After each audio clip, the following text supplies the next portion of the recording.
In this video, we will show you how to connect the Salus RX10RF receiver for a thermal heating system to the Gateway Salus UGE600 wireless controller.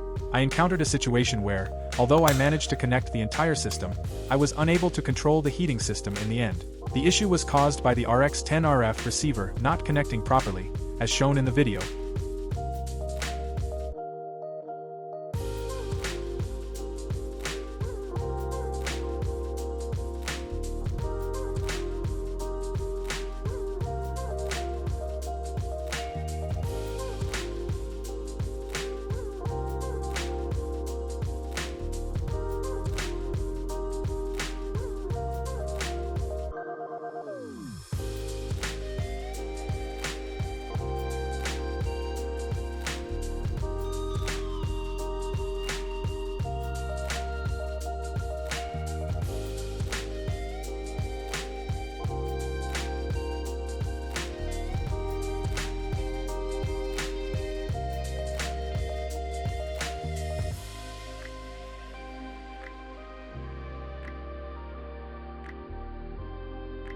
To resolve this issue, you need to reset the RX10RF device. It is important to note, before starting the reset procedure, the device must be set to on and auto.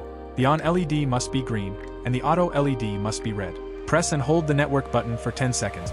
You will notice that the LED on the manual/auto switch button starts flashing red.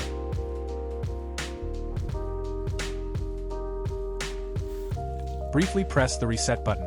This step completes the reset process and allows the device to reconnect. After completing these steps, the RX10RF receiver should connect correctly to the Salus UGE600 controller, enabling you to control the heating system without any issues.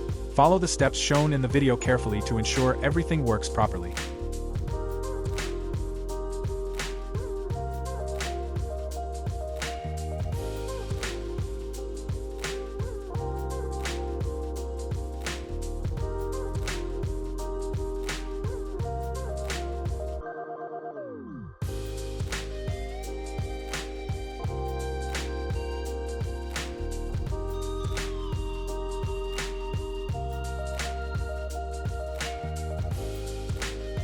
Until next time, don't forget to subscribe and press the bell button in order to receive notifications when we have new materials.